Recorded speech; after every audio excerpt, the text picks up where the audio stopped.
सरकारी तकरार से संसद के मानसून सत्र का आखिरी दिन भी नहीं रहा छूटा। लगातार 13वें दिन भी संसद में दिखा हंगामा। दोनों सदन अनिश्चितकाल के लिए स्थगित। राज्यसभा के सभापति ने कहा, काम ना होने के लिए याद रखा जाएगा सत्र। हंगामे की भेंट चढ़े मानसून सत्र को लेकर पीएम मनमोहन सिंह ने बीजेपी पर साधा निशाना। कार्रवाई बाधित करने के लिए बीजेपी को ठहराया जिम्मेदार। कहा, अगर ऐसा ही होता रहा तो लोकतंत्र से जनता का उठ जाएगा विश्वास। तेल कंपनियों की बैठक के बाद पेट्रोलियम मंत्री ने दी आम लोगों को राहत। कहा, पेट्रोल के नहीं बढ़ेंगे दाम, केरोसिन और डीजल में भी फिलहाल नहीं लगेगी आग।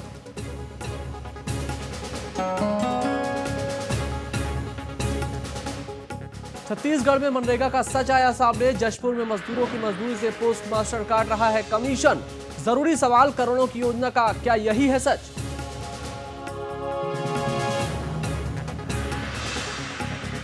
और 15 दिनों के बाद जागी एमपी सरकार। हरदा और खंडवा के बांध प्रभावितों से बात करने के लिए मुख्यमंत्री ने बनाई कमेटी। उद्योग मंत्री कैलाश विजयवर्गीय और विजय शाह आंदोलनकारियों से करेंगे बात।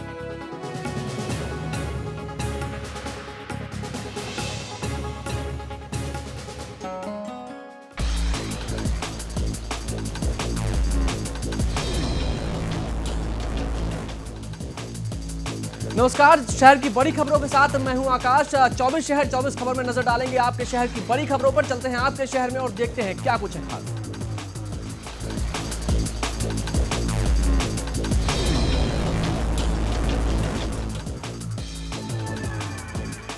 पिछले 15 दिनों से जल सत्याग्रह कर रहे आंदोलनकारियों की हालत खराब। खंडवा और हरदा में पिछले 15 दिनों से इंदिरा सागर बांध प्रभावितों का जल सत्याग्रह जारी है। यहाँ की महिलाएं और पुरुष अपनी पुनर्वास की मांग को लेकर पानी में बैठे हुए हैं। लोगों की मांग है कि इन्हें जमीन दी जाए और इन्हें सुरक्षित जगह पुनर्स्थापित किया जाए और साथ ही उचित मुआवजा भी दिया जाए। ये लोग सरकार को लगातार चेतावनी दे रहे हैं कि अगर उनकी मांगें नहीं मानी गई तो वे अपना आंदोलन जारी रखेंगे। दरअसल सुप्रीम कोर्ट के आदेश के बाद भी इंदिरा सागर बांध में पानी का लेवल बढ़ाया जा रहा है, लेकिन पानी का ये बढ़ता लेवल ग्रामीणों के लिए दहशत की वजह बन गया है। हालांकि मुख्यमंत्री ने इनकी समस्याओं पर सुनवाई के लिए 2 मंत्रियों की एक कमेटी गठित की है। ग्रामीणों की मांग है कि न सिर्फ पानी का लेवल घटाया जाए, बल्कि इनकी जो जमीन ली गई है उसके बदले में वापस इन्हें जमीन दी जाए।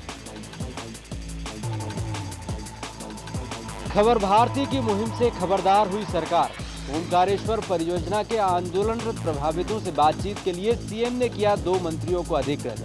केंद्र सरकार भी भेजेगी जांच दल। इंदिरा सागर और ओमकारेश्वर बांधों की डूब से प्रभावित विस्थापितों को मुख्यमंत्री शिवराज सिंह चौहान ने आश्वस्त किया है कि सरकार उनके हितों की रक्षा करेगी। सीएम ने डूब प्रभावितों की समस्या के हल के लिए 2 मंत्रियों को अधिकृत किया है। हालांकि सरकार ने दावा किया है कि दोनों परियोजनाओं में जल भराव पर कोई रोक नहीं है। इधर केंद्र सरकार ने भी इस मामले में डूब प्रभावितों की स्थिति जानने के लिए जांच दल भेजने का फैसला किया है। आज दिल्ली में इस मसले पर ऊर्जा मंत्री वीरप्पा मोइली की अध्यक्षता में एक बैठक भी हुई।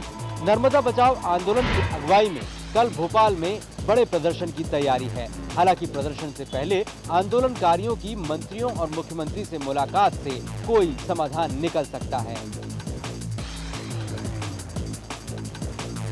छत्तीसगढ़ राज्य मानव अधिकार आयोग की टीम ने आज प्रदेश के सबसे बड़े सरकारी अस्पताल मेकाहारा में दबिश दी। इस दबिश के दौरान आयोग की टीम को काफ़ी अव्यवस्थाएं देखने को मिली। जहां एक ओर अस्पताल में मरीजों के लिए पलंग नहीं थे, वहीं दूसरी ओर अस्पताल में स्टोर रूम में एक्सपायरी दवाएं देखने को मिली। साथ ही यहां पर सफाई व्यवस्था भी नदारद थी। इसके बाद आयोग की टीम ने अपनी रिपोर्ट तैयार कर शासन को सौंपने की बात कही है। लेकिन इस छापेमार कार्रवाई के दौरान यह तो साफ हो गया है कि प्रदेश के सबसे बड़े अस्पताल में अगर इतनी ज़्यादा अव्यवस्थाएं हैं, उन इलाकों में क्या होगा जो काफ़ी दुर्गम क्षेत्रों में हैं। इससे यह साबित होता है कि शासन द्वारा संचालित अस्पताल सिर्फ कागजों पर ही व्यवस्थित दिखते हैं। अब देखना है कि आने वाले दिनों में मानव अधिकार आयोग की रिपोर्ट के बाद शासन इन अस्पतालों को दुरुस्त करने क्या कदम उठाता है, या फिर अस्पताल की इस तरह की अव्यवस्थाएं लगातार जारी रहेंगी। अरबों की योजना का फिर सच आया सामने। पोस्ट ऑफिस के पोस्टमास्टर पर लगा है कमीशन खाने का आरोप। जिस राज्य को कभी बेहतरी काम करने के लिए सम्मानित किया गया था, अब उस राज्य में मनरेगा में लगातार धांधली की खबर आने लगी है। देश भर में छत्तीसगढ़ को मनरेगा के तहत बेहतर काम करने के लिए सम्मानित किया गया था।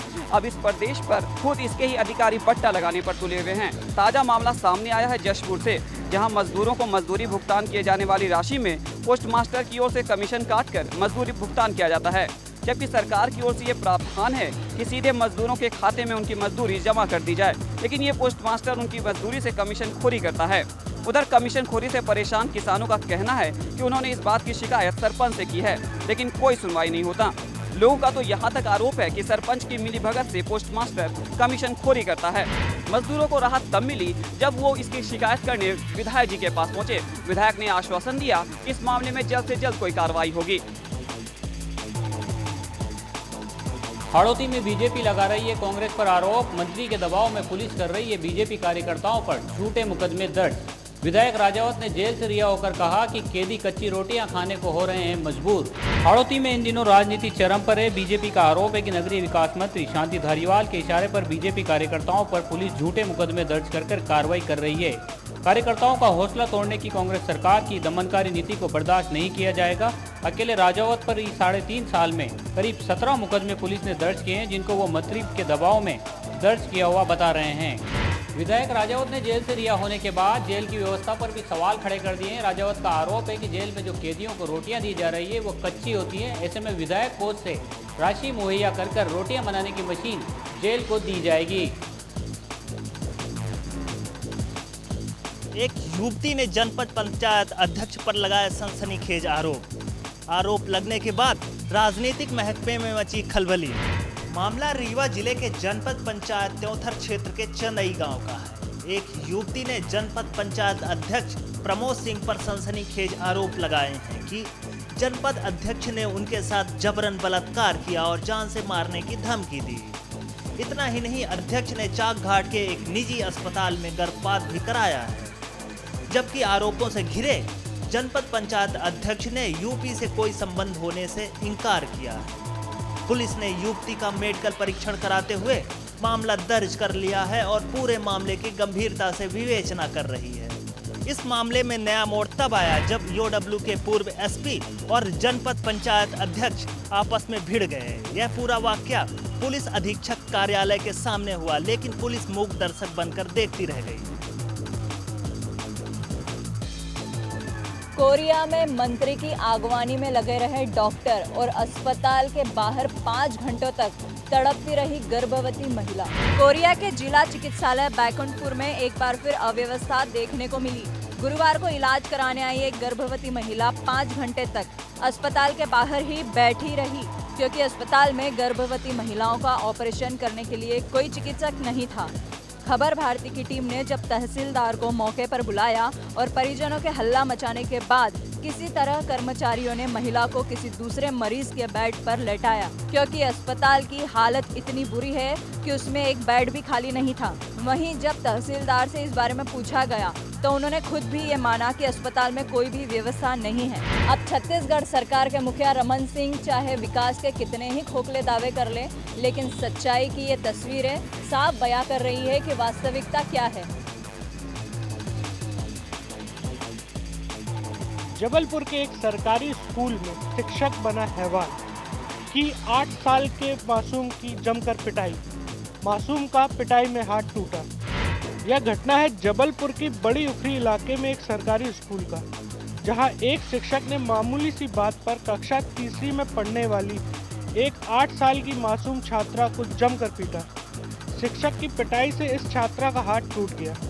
घटना के बाद स्कूली छात्रा ने दहशत में घर में ये बात नहीं बताई और ना ही इसका जिक्र किया। दूसरे दिन शिक्षक की दहशत के चलते बच्ची स्कूल नहीं जा रही थी, तब छात्रा के परिजन स्कूल पहुंचे और उसकी क्लास में पढ़ने वाले दूसरे छात्रों से जानकारी ली। स्कूली छात्राओं ने बताया कि इस छात्रा के साथ शिक्षक ने जमकर मारपीट की है, जिसके बाद ये पूरे मामले का खुलासा हो सका। जिस प्रदेश के मुखिया स्कूल चले हम और बेटी बचाओ आंदोलन जैसे कई योजनाओं का बखान करते नहीं थक रहे, ऐसे में जमीनी हकीकत कुछ और देखने को मिल रही है। भोपाल में अतिक्रमण करने वालों पर नगर निगम का शिकंजा लगातार कसते जा रहा है। नगर निगम की ये कार्रवाई दूसरे दिन भी जारी रही। गुरुवार को तालाब किनारे बने एक अवैध मकान को डायनामाइट से उड़ाने के बाद बीएमसी अमले ने खानू गांव में अतिक्रमण विरोधी कार्रवाई जारी रखी। शहर के अशोका गार्डन इलाके में भी एक घर को बुलडोजर से जमींदोज कर दिया गया। ये घर बीएमसी के एक कर्मचारी ने नाले की जमीन पर अतिक्रमण कर बनाया था। निगम की टीम ने 3 घंटे की कार्रवाई के दौरान इस घर को गिरा दिया। बीएमसी कमिश्नर रजनीश श्रीवास्तव ने अतिक्रमण करने वालों पर सख्ती से कार्रवाई करने के निर्देश दिए हैं। निगम शहर के कई और मकानों को निस्तो नाबूद कर सकता है। निगम और प्रशासन अवैध अतिक्रमण को लेकर सख्त हो चले हैं, लेकिन अब देखना दिलचस्प होगा कि नगर निगम और प्रशासन अवैध अतिक्रमण को लेकर रसूखदारों के खिलाफ क्या रवैया अपनाता है। बीकानेर में नगर निगम की कार्रवाई से गुस्साए लोगों ने जलाए अपने घर। बीकानेर नगर विकास न्यास की बेशकीमती जमीन से अतिक्रमण हटाने के अभियान के दौरान सरकारी जमीन पर जमे लोगों ने विरोध में अपने ही झोपड़े जला डाले। यूआईटी के लगभग 20 बीघा जमीन को एक शख्स ने अपनी जमीन बताकर उस पर कॉलोनी बसा रखी थी। घड़ी सीसर गांव की इस जमीन की कीमत लगभग 40 करोड़ रुपए बताई जा रही है। अपना बसेरा उजड़ता देख यहां रह रहे रहवासियों की परिवार की महिलाएं अपने होशो हवास खो बैठी और बेसुध होकर जमीन पर गिर पड़ी। इस अभियान के लिए यूआईटी को खास तौर पर भारी पुलिस बल मुहैया कराया गया था। इस अभियान में न्यास ने लगभग 500 करोड़ की सरकारी जमीन को कब्जे से हटाने का दावा किया है। इससे पहले नगर निगम ने बीछवाल कॉलोनी में सरकारी जमीन पर से अतिक्रमणकारियों को खदेड़ा था। बताया जा रहा है कि नगर निगम यहां एनआरआई कॉलोनी बसाने जा रहा है। गड्ढों में तब्दील हुई सड़कें। श्री गंगानगर में पहली तेज बारिश ने ही सड़कों का हाल बेहाल कर दिया है। शहर के सभी मुख्य मार्गों पर बड़े बड़े गड्ढे पड़ गए हैं, जिससे हर वक्त दुर्घटना का भय बना रहता है। उधर विपक्ष ने खस्ताहाल सड़कों को मुद्दा बनाना शुरू कर दिया है। भाजपा का कहना है कि सड़क निर्माण में अमानक सामग्री का उपयोग किया गया, इसके कारण नई सड़कें भी पहली बारिश तक नहीं झेल पाई। लेकिन अधिकारियों का कहना है कि तेज बारिश के कारण सड़कों का हाल बेहाल हुआ। फिलहाल आरोप प्रत्यारोप का दौर जारी है और इसका खामियाजा आम जनता को भुगतना पड़ रहा है। इस मुसीबत से जल्द निजात पाने की उम्मीद भी नहीं है।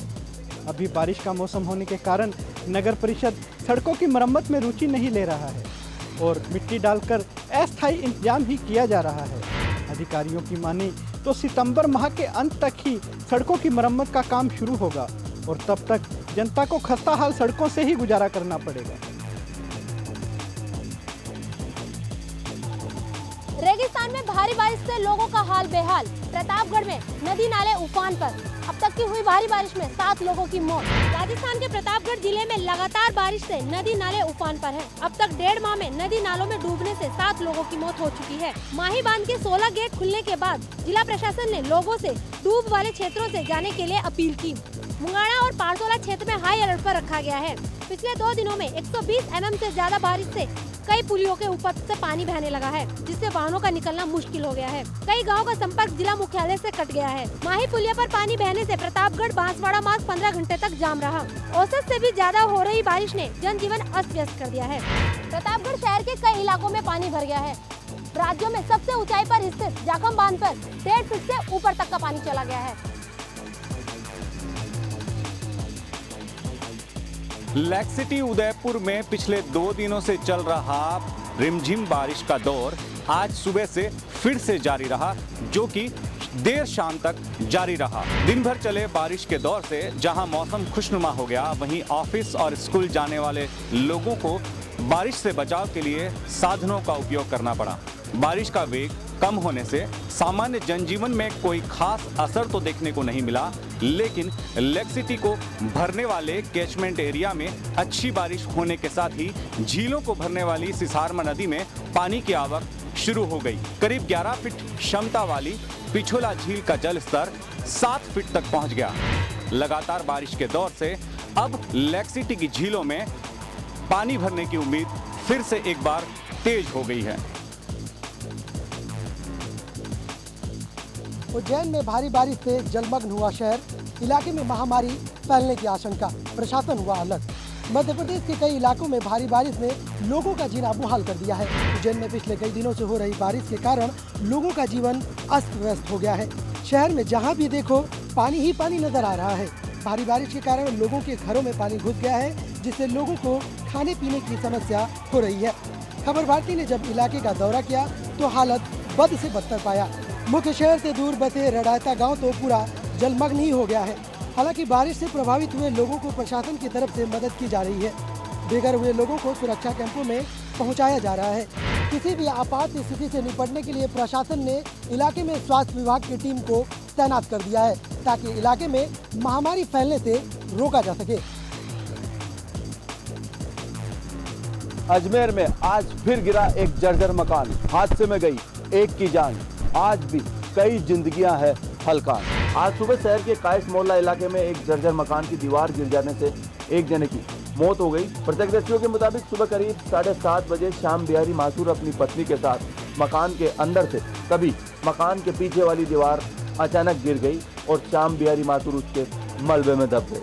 बाद में जैसे तैसे उन्हें मलबे से बाहर निकालकर अस्पताल पहुंचाया गया, मगर वहां पहुंचने पर डॉक्टरों ने उन्हें मृत घोषित कर दिया। इस घटना के बाद इलाके के लोगों का हाल जानने पहुंचे विधायक वासुदेव देवनानी को लोगों के गुस्से का शिकार होना पड़ा।